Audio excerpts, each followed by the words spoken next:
قربانی کرتے وقت زبان سے نیت کہنا، دعا پڑھنا ضروری نہیں۔ اگر دل میں خیال کر لیا کہ میں قربانی کرتا ہوں اور زبان سے کچھ نہیں پڑھا، فقط زبان سے بسم اللہ اللہ اکبر کہہ کر ذبح کر دیا تو قربانی درست ہے۔ لیکن اگر یاد ہو تو دعا پڑھ لینا بہت بہتر ہے۔ ذبح سے پہلے یہ دعا ہے: انی وجہت وجہی للذی فطر السماوات والارض حنیفا وما انا من المشرکین ان صلاتی ونسکی ومحیای ومماتی للہ رب العالمین لا شریک لہ وبذلک امرت وانا من المسلمین اللہم منک ولک۔ ذبح کے بعد کی دعا: اللہم تقبلہ منی کما تقبلت من حبیبک محمد صلی اللہ علیہ وسلم وخلیلک ابراہیم علیہ السلام۔ یہ مسلمان قربانی کے وقت یہ دعا پڑھتا ہے، اور اس دعا میں اس بات کا اظہار ہے کہ یہ قربانی خالص اللہ کے لیے ہے، خالص اللہ کے لیے۔ عمل کرنا بھی مبارک ہے، لیکن اس عمل کے ساتھ نیت کا درست رکھنا بہت ضروری ہے۔ بس اوقات شیطان نیکی کرنے نہیں دیتا، اور اگر کوئی آدمی ہمت کر کے کر بھی لے تو پورے طور پہ نہیں کرنے دیتا، صحیح طور پہ نہیں کرنے دیتا، تو قدم قدم پہ راستہ مارتا ہے۔ قربانی کا عمل تو غیر معمولی ہے، اور سال کے صرف ان 3 دنوں میں یہ موقع میسر آتا ہے، اور ہر بال پہ پیارے رسول صلی اللہ علیہ وسلم نے نیکی کا اعلان اور اس کی خبر دی ہے۔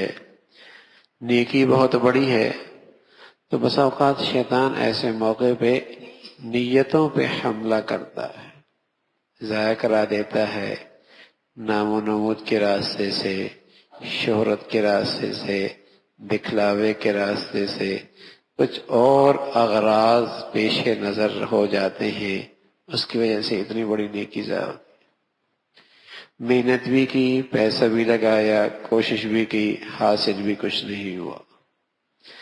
تو جانور لیتے ہوئے بھی کس لیے لے رہا ہوں؟ اللہ کے لیے۔ ذبح کرتے ہوئے بھی اسی کا اظہار ہے کہ اے اللہ میں تیری خاطر اسے ذبح کر رہا ہوں۔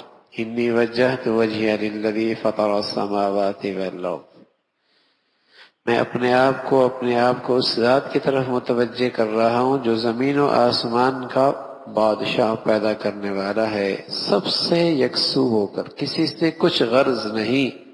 اور اگلا جملہ ہے وَمَا أَنَا مِنَ الْمُشْرِكِينَ، میں مشرکوں میں سے نہیں ہوں۔ غیر مسلمان کا مشرک قربانی کر رہا ہے، نماز پڑھ رہا، لیکن ریا آدمی کے اندر شرک کی ملاوٹ کر دیتا ہے۔ ریا خفی شرک ہے، خفی شرک، ریا دکھلاوا خفی شرک ہے۔ تو اس موقع پہ خاص طور پہ اللہ کے نبی صلی اللہ علیہ وسلم نے یہ دعا بتلائی: وَمَا أَنَا مِنَ الْمُشْرِكِينَ، میں مشرکوں میں سے نہیں ہوں، آپ کی عبادت میں کسی غیر کو شریک نہیں کر رہا، آپ کی عبادت میں کسی غیر کو شریک نہیں کر رہا، یہاں میری غرض صرف آپ کی رضا، آپ کو راضی کرنا ہے۔ اور پھر اس سے اگلا جامع جملہ ہے کہ میری قربانی، میری نماز ہو، میری قربانی ہو، بلکہ میری زندگی ہو، میری موت ہو، سب اللہ کے لیے، سب اللہ کے لیے، میری ہر چیز اللہ کی خاطر، میرا جینا مرنا بھی اللہ کے خاطر، میری نماز قربانی بھی اللہ کی خاطر، اور اس کا کوئی شریک نہیں، اور مجھے اسی کا حکم ملا ہے، میں فرما برداروں میں سے ہوں۔ تو اس انداز سے آدمی اس دعا میں اظہار کر رہا ہے کہ اللہ یہ خالص آپ کے لیے عمل کر رہا ہوں، خالص آپ کے لیے، اس میں میری کوئی دنیاوی حکمت مصلحت پیشی نظر نہیں، ذاتی اور جسے کہیں کہ دنیاوی مفاد اس سے میرا وابستہ نہیں، میری غرض تو آپ کو راضی کرنا۔ میری غرض تو آپ کو راضی کرنا ہے.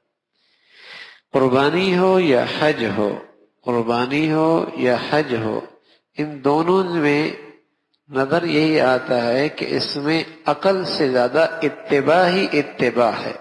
بظاہر عقل کچھ کہہ رہی ہے لیکن شریعت کی اتباع کا رنگ کچھ اور ہی نظر آتا ہے. قربانی ہو یا حج ہو، اس میں دین کی حقیقت سمجھائی جا رہی. میاں یہ نہ دیکھو کہ اس کی حکمت کیا ہے، مصلحت کیا ہے، اتباع کر لو.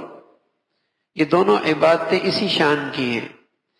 اب حج دیکھیے نا، نظافت نظافت نظافت، طہارت طہارت نظافت، دین ہے اور بہت بڑا دین کا حصہ ہے. لیکن حاجی حج کرنے جا رہا، کمیاں نہانا بھی نہیں، ہاں، اور تم نے جو ہے وہ صابن بھی نہیں لگانا اور میلہ کو چیلا ہی رہنا ہے. اتباع ہے. بیت اللہ کا طواف کتنا بڑا اجر ہے، اور حجر اسود کا استلام کتنا بڑا اجر ہے. اور جب لوگ عرفات چلے جاتے ہیں، موقع بڑا اچھا ہوتا ہے بیت اللہ کا طواف کرنے کا اور استلام کرنے کا بڑا اچھا موقع ملتا ہے، حجر اسود کو بوسہ دینے کا بڑا اچھا موقع ملتا ہے. لیکن کیا کہا جاتا ہے میاں، اب اگر طواف کرے گا تو ثواب نہیں ملے گا، اب تو اجر اتباع میں ہے. جب جنگل میں پڑاؤ ڈالو، اب تمہیں اجر سارا وہیں ملے گا. اب حرم میں نماز میں اتنا ثواب نہیں جتنا نماز پڑھنا مینا میں ثواب ہے. اب بیت اللہ مسجد نبوی کے مسجد حرام میں بیت اللہ کو دیکھتے دیکھتے اتنا اجر ثواب نہیں ہے جتنے عرفات کے میدان میں بیٹھنے کا ثواب ہے.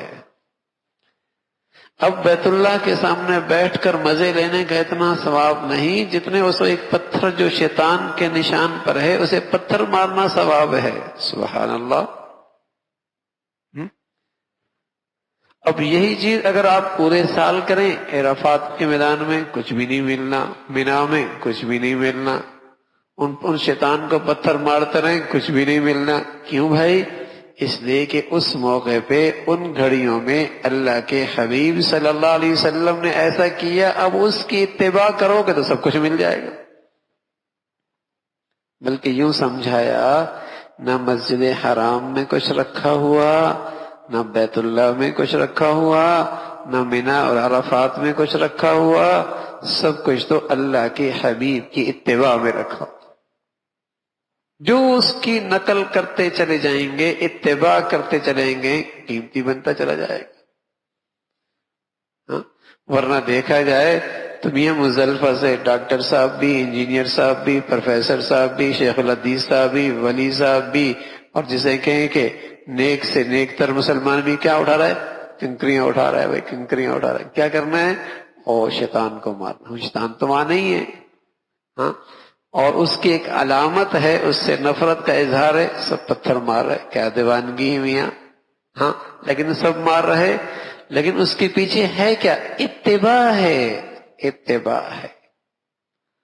حضرت عمر رضی اللہ عنہ جب حجر اسود کو بوسہ دینے لگے تو فرمانے لگے، حجر اسود تو پتھر ہی تو ہے، تو نہ نفع دے سکتا ہے نہ نقصان دے سکتا ہے. اگر اللہ کے حبیب صلی اللہ علیہ وسلم نے تجھے بوسہ نہ دیا ہوتا میں کبھی تجھے بوسہ نہ دیتا. اتباع ہے. تو لوگ قربانیوں کے اندر بھی مصلحتیں، حکمتیں، فلسفے تلاش کرتے ہیں. ارے میاں اس کا نام دین ہے اتباع کا، دین ہے اتباع کا. اگر گوشت ہی مقصود ہوتا تو اتنا اکٹھا گوشت کرنے کی کیا ضرورت ہے؟ پورے سال ہی اللہ کہتا ہے ہر ہفتے میں قربانی کرتے رہنا. بھائی کچھ اس ہفتے میں، کچھ اگلے مہینے میں کر لینا، کچھ اگلے مہینے میں، سب غریبوں کو تو کہ آسانی سے گوشت مل جائے. یہ مقصود نہیں، مقصود تو اتباع ہے. اللہ کو راضی کرنا مقصد ہے کہ میں اللہ کی خاطر یہ قربانی کر رہا ہوں. لن ينال اللہ لحومها ولا دماؤها.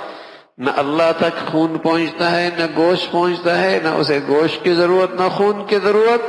ولكن يناله التقوى منكم. وہ تو تمہارے دلوں کا تقوی دیکھ رہا ہے، کس غرض سے یہ عمل کر رہے ہیں. تمہارے پیش نظر کیا نیت ہے، کیا غرض ہے؟ تو اللہ کی خاطر. شیخ ابو الحسن ندوی رحمۃ اللہ علیہ فرمایا کرتے تھے کہ کوئی اچھا کام مسلمان بس اوقات بری نیت سے تو نہیں کرتا، لیکن بے نیت سے بہت کرتا رہتا ہے۔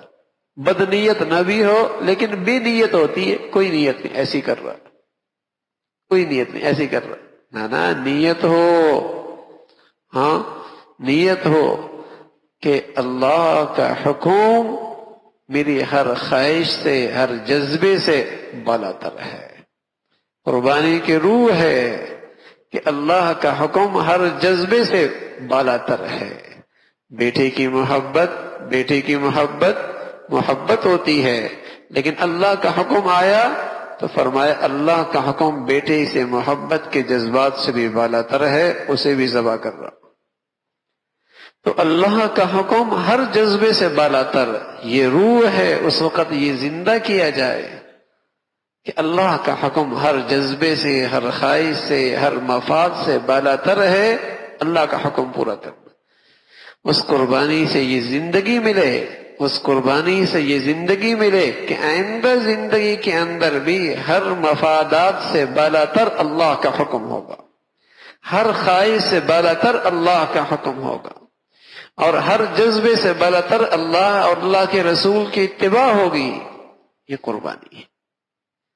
تو اللہ رب العزت بھائی قربانی کی ظاہری شکل بھی خوب اختیار کرنے کی توفیق نصیب فرما دے، اور جو قربانی کی روح ہے اور اس کی حقیقت ہے اللہ رب العزت وہ بھی ہمیں نصیب فرما دے۔ اللہ عمل کی توفیق نصیب فرما دے۔